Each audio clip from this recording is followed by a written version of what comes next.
Hello friends, कैसे हो आप सब। हाँ, तो इसके पहले हम लोग जो है वैद्युत क्षेत्र मतलब इलेक्ट्रिक फील्ड के बारे में पढ़ चुके थे और इलेक्ट्रिक फील्ड की इंटेंसिटी को भी हम लोग जान चुके थे कि अगर किसी भी चार्ज का चारों तरफ इलेक्ट्रिक फील्ड है, क्योंकि बताया था कि जैसे ग्रेविटेशनल फील्ड है अर्थ में, मैग्नेट के अंदर मैग्नेटिक फील्ड है, तो वैसे जहाँ पे कोई चार्ज रखा होता है तो उसके सराउंडिंग में एक फील्ड काम करता है। ठीक है, जहाँ पे कोई भी अदर चार्ज या unit positive test charge attraction या रिपल्सन फोर्स का एक्सपीरियंस करता है, उसी का नाम क्या था, इलेक्ट्रिक फील्ड नाम था। क्लियर है। उसके बाद हमने बताया था कि इंटेंसिटी का फार्मूला क्या होता है, इक्वल F/Q। ठीक है, यूनिट क्या थी, डायमेंशनल फार्मूला क्या था, क्वांटिटी कैसे थी, सब कुछ हम पीछे कवर कर चुके हैं। तो आज जो है हमारा टॉपिक रहेगा, अगर कोई इलेक्ट्रिक फील्ड है, किसी चार्ज का इलेक्ट्रिक फील्ड है, तो उसमें जो इलेक्ट्रिक फील्ड की इंटेंसिटी होती है उसका तो खैर हम लोग बेसिक फार्मूला तो जान चुके हैं, क्या बताया था, इक्वल F/Q। ठीक है, लेकिन उसका एक डेरिवेटिव फार्मूला भी है, तो उस चीज को हम आज प्रूफ करते हैं कि उसका डेरिवेशन कैसे होगा, उसको हम प्रूफिंग कैसे करेंगे। क्लियर है। तो ठीक है, हेडिंग बना लीजिए। तो जैसे हमने बताया कि आज हमें पढ़ना है डेरिवेशन। ठीक है, तो यहाँ पे हम लोग हेडिंग बनाते हैं, intensity of electric field due two point charge.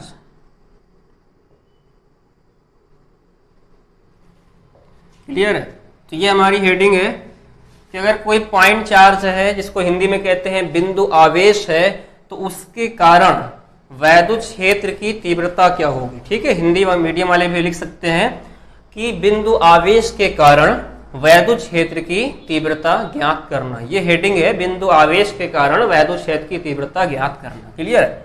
तो यहाँ पे सबसे पहले इसका हम लोग फिगर बनाते हैं, डायग्राम बनाते हैं। जैसे हमने कहा कि यहाँ पे एक बिंदु आवेश है, पॉइंट चार्ज है प्लस Q, और यहाँ पे अब सीधी सी बात है, समझा चुके हैं कि जहाँ भी चार्ज होता है उसका एक फील्ड होता है, उसी के फील्ड में यहाँ पे एक पॉइंट P है। ठीक है, और इसके पहले हमने बताया था एक अदर चार्ज का नाम लिया था कि जब भी हम लोग कोई डेफिनेशन बनाए, जो है प्रीवियस वीडियो में हमने यूनिट पॉजिटिव टेस्ट चार्ज के बारे में बताया था कि जहां भी डेफिनेशन को इजी करना हो या जहां भी डेरिवेशन करते हैं तो वहां पे एक चार्ज यहाँ पे हमेशा छिपा रहता है जिसका नाम है +Q0, unit positive test charge.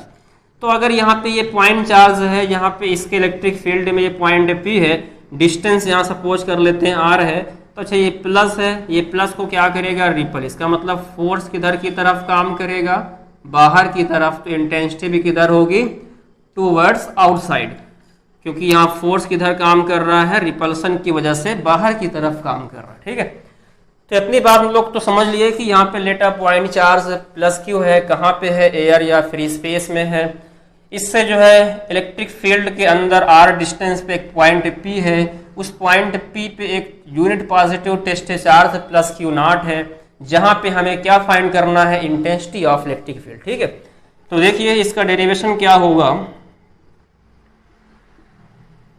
यहाँ पे सबसे पहले हम लोग लगाएंगे कूलाम्ब्स लॉ, जिसके पीछे हम लोग पढ़ चुके हैं। तो यहाँ पे लिखते हैं अकॉर्डिंग टू कूलाम्ब्स लॉ। कूलाम्ब्स लॉ क्या था, दो पॉइंट चार्ज के बीच में अप्लाइड इलेक्ट्रिक फोर्स था। फार्मूला कुछ ऐसे था, 1/4πε0 Q1 Q2। तो फर्स्ट चार्ज हमारे पास है Q और सेकंड चार्ज हमारे पास है Q0, और बीच का डिस्टेंस हमारे पास क्या है, R है। ठीक है, इसे इक्वेशन नंबर हमने बना दिया फर्स्ट। सो इसलिए हमें निकालना क्या है, इंटेंसिटी। तो यहाँ पे लिखेंगे इंटेंसिटी ऑफ इलेक्ट्रिक फील्ड, और जो हमने फार्मूला सीखा था इसके पहले उसी फार्मूला को लिखेंगे। फार्मूला क्या था, इक्वल F/Q0। यहाँ पे हम लोग इक्वेशन फर्स्ट से वैल्यू रखेंगे, फ्रॉम इक्वेशन फर्स्ट। क्लियर है। जब यहाँ पे वैल्यू रखेंगे तो ध्यान देना, तो इक्वल F की प्लेस पे हमारी वैल्यू क्या है, 1/4πε0 Q0 अपान में है R², और नीचे भी क्या है, Q0। ये Q0 से Q0 कट जाएगा, तो तो फाइनली हमारा फॉर्मूला निकल के क्या आया, equal 1/4 pi epsilon not Q अपान क्या R स्क्वायर। इसकी यूनिट क्या थी, तो हमने बताया था न्यूटन पर कूलम। ठीक है, तो यहां तक क्लियर होगा कि इंटेंसिटी इलेक्ट्रिक फील्ड की कैसे फाइंड आउट की जाती है, वैद्युत क्षेत्र की तीव्रता कैसे निकाली जाती है। ठीक है, हिंदी में देखिए कोई डाउट नहीं, किसी को परेशानी कि हिंदी में नहीं लिखाते हैं तो कोई डाउट नहीं, जैसे हम हिंदी में बोल रहे हैं वैसे यहाँ पे according to Coulomb's law, Coulomb के नियम के अनुसार इंटेंसिटी ऑफ इलेक्ट्रिक फील्ड। ठीक है, तो कुछ टर्म्स है उसको हिंदी में कन्वर्ट कर सकते हो।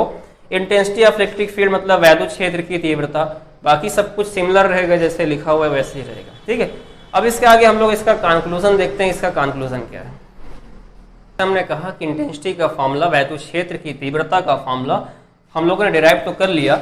अब इसमें कुछ कंक्लूजन है, कुछ निष्कर्ष है। तो क्या निष्कर्ष है, क्या कंक्लूजन है, ध्यान देना। सबसे पहला कंक्लूजन तो ये निकल के आया कि जो हमने इंटेंसिटी में डेरिवेशन करते समय एक यूनिट चार्ज से सपोज किया था जिसका नाम क्या था, क्यू नॉट था, तो क्या इंटेंसिटी इस यूनिट चार्ज पे डिपेंड करती है। तो यहाँ पे अगर थोड़ा दिमाग लगाओ तो इस पूरे फॉर्मूला में क्या कहीं क्यू नॉट है, क्यू नॉट तो कट गया था। तो इसका सेंस ये हुआ कि जो इंटेंसिटी होती है ना, जो तीव्रता होती है, intensity does not depends on unit positive test charge. Clear है। सेकेंड पॉइंट, एक तरह का चार्ज हो तो तुम्हारा जो मेन चार्ज था, पॉइंट चार्ज, तो इस पे तो डिपेंड कर रहा है और दिख भी रहा कैसे, आमने सामने लिखा है। तो जब भी याद रखो दो क्वांटिटी बिल्कुल फेस टू फेस लिखी हो, ऊपर जैसे न्यूमरेटर में ये भी है, न्यूमरेटर में ये भी है, तो इसको बोलेंगे कि जो इंटेंसिटी है वो पॉइंट चार्ज के डायरेक्टली प्रोपोर्शनल है। अगर पॉइंट चार्ज इंक्रीज होगा तो इंटेंसिटी बढ़ेगी, अगर पॉइंट चार्ज डिक्रीज होगा तो इंटेंसिटी भी क्या होगी, डिक्रीज होगी।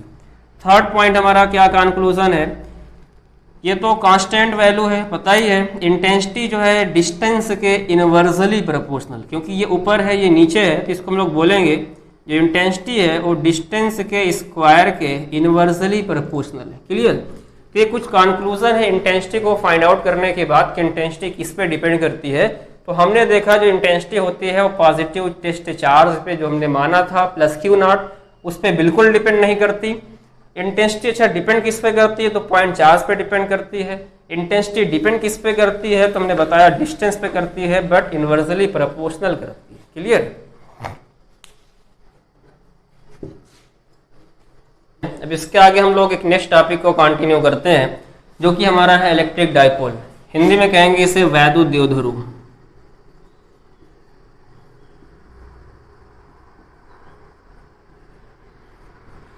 देखिए इसके नाम से ही क्लियर है, द्विध्रुव या डाइपोल, दो पोल। ठीक है, तो इसका देखिए तो हम लोग पहले डायग्राम समझ लें। इसका डायग्राम क्या, इलेक्ट्रिक डाइपोल या जो वैद्युत द्विध्रुव होता है, तरह का सिस्टम होता है, निकाय होता है, और इसके दोनों एंड पॉइंट पे सेम चार्ज होते हैं बट अपोजिट इन साइन होते हैं। अगर एक तरफ माइनस है तो दूसरी तरफ प्लस होगा, और बीच का जो इनका गैप जो डिस्टेंस होता है वो बहुत ही वेरी शॉर्ट डिस्टेंस होता है जिसका नाम है 2L। ठीक है, तो वैद्युत द्विध्रुव क्या है, इलेक्ट्रिक डाइपोल क्या है, तो देखिए पहले इसको हम लोग हिंदी में समझ लेते हैं कि वैद्युत द्विध्रुव एक ऐसा निकाय है, ऐसा सिस्टम है जिसके दोनों सिरों पर, ठीक है, परिमाण में समान परंतु चिन्ह में विपरीत आवेश एक दूसरे से अल्प दूरी 2L द्वारा अलग होते हैं, उसे कहते हैं वैद्युत द्विध्रुव। इलेक्ट्रिक डाइपोल को इंग्लिश में क्या बोलेंगे, इसको ऐसे बोलेंगे, it is defined as a system in which two charges which are same in magnitude but opposite in sign separated by very short distance 2L is called electric dipole। तो electric dipole का मतलब ये होता है कि electric dipole तरह का system है जिसके दोनों पॉइंट पे जितना इधर चार्ज उतना उधर चार्ज और बीच का डिस्टेंस कितना होगा तो 2L। इसका जब हम लोग मिड पॉइंट यहाँ ले लेते हैं तो L इधर लिख देते हैं, L इधर लिख देते हैं। ठीक है, इसका कुछ एग्जाम्पल है इलेक्ट्रिक डाइपोल का, जिसे कहा जाए HCl। ठीक है, जो भी इलेक्ट्रोलाइट होते हैं HNO3 है। HCl कैसे, जो इसको तोड़ोगे तो एक H+ बनेगा, Cl- बनेगा, एक प्लस तो एक माइनस है। नाइट्रिक एसिड को तोड़ोगे H+ है, NO3- है।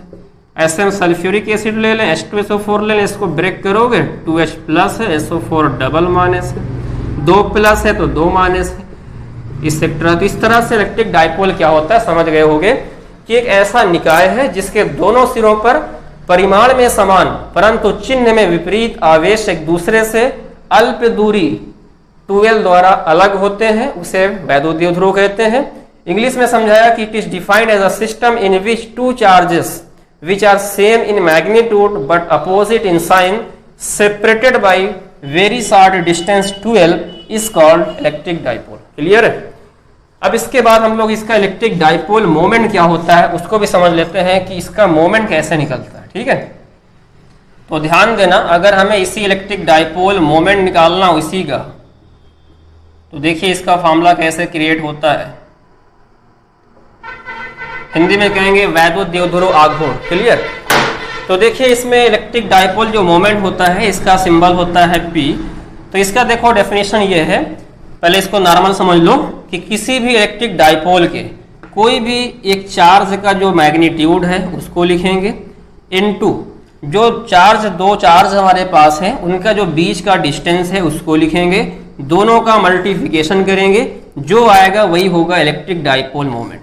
ठीक है, तो देखिए इसको हिंदी में ऐसे बोलेंगे कि किसी भी वैद्युत द्विध्रुव के, ठीक है, किसी भी वैद्युत द्विध्रुव के सिरों पर स्थित किसी एक आवेश का परिमाण और आवेशों के बीच की दूरी के गुणनफल को क्या कहते हैं? वैद्युत द्विध्रुव आघूर्ण। इंग्लिश में बोलना है या इंग्लिश में लिखना है तो देखिए हम बोल रहे हैं, लिख सकते हो the product of magnitude of either one charge and distance between charges is called electric dipole moment. Clear है? तो इसका देखिए हम लोग यूनिट कैसे लिखेंगे, यूनिट क्या होगी, इसी फॉर्मूला से हमने बताया कि निकालना होता है फॉर्मूला से। चार्ज का क्या होता है? कूलाम। इसका क्या होगा? मीटर। अगर हम इसमें डायमेंशनल फार्मूला की बात कर लें, डायमेंशनल फार्मूला वीमी सूत्र कहते हैं, डायमेंशनल फार्मूला की बात कर लें तो चार्ज का होगा 80, लेंथ का होगा L, 2 तो कांस्टेंट है LT। कौन सी क्वांटिटी है ये भी ध्यान में रखना पड़ेगा, क्वांटिटी जो है ये वेक्टर है। अच्छा वेक्टर है तो इसकी डायरेक्शन भी होगी, तो इसकी डायरेक्शन याद रखो कि माइनस से plus, minus Q two plus की होगी। क्लियर है? इसकी डायरेक्शन याद रखना माइनस Q टू प्लस की होगी। तो आई होप यहाँ तक क्लियर होगा।